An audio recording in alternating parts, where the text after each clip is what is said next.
Karong adlaw, pinaspasay na ang pagplastar sa dalan nga gamiton isip alternatibong kalsada sa mga sakyanan nga mobiyahe gikan Mati City paingon sa Tarragona ug vice versa. Kini human nag-crack ang porsyon sa Muñoz Colilisi sa Diosdado Macapagal Highway sa barangay Tagabakid nga hangtod karon dili pa maagian sa tanang matang sa mga sakyanan.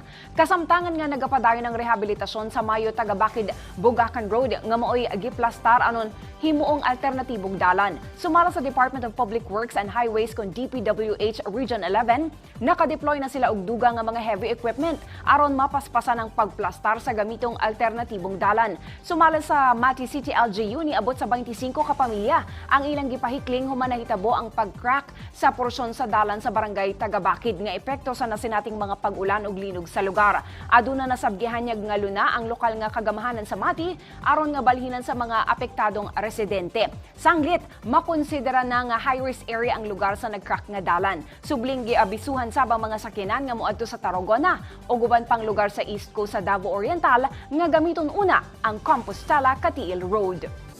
Kaning gina-rehabilitate na to na dalan is around 2.6 kilometers. For now, dili sa advisable na moagi dito ang mga sakyanan kay ang sitwasyon sa dalan grabe pa kalapok. And then, kining ginabuhat na to is a concerted effort between the DPWH, the provincial government, and the local government unit of Mati City. Gipahigayon ni atong Martes sa Task Force Davao ang ikalimang hugna sa ilang kultura van, seguridad at kaalaman sa Gem Village sa Barangay Maa, Davao City. Tinguha sa maong aktibidad nga mas mapalig-on pa sa syudad ang koordinasyon niini sa nagkadaiyang IP ug Muslim group alang sa kalinaw sa syudad.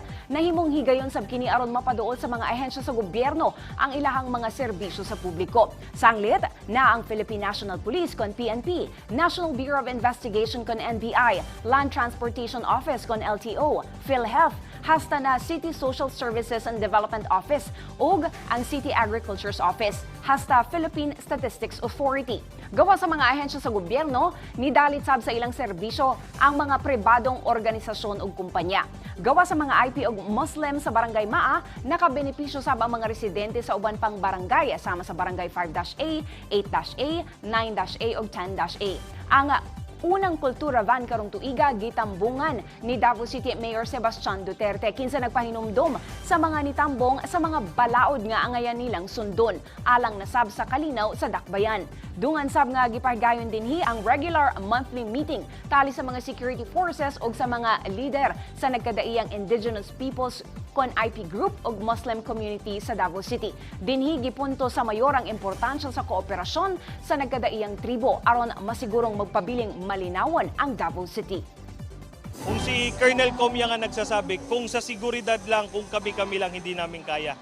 Kaya ini-involve natin ang bawat isang Davaoenyo, tulong-tulong para sa seguridad sa bawat Davaoenyo, para sa Davao City.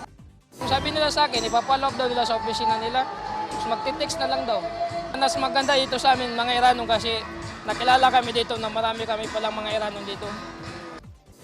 Ug maukadto ang mga nagunang balita dinhi sa PTV Davao. Ako si Vina Araneta para sa Pambansang TV sa Bagong Pilipinas.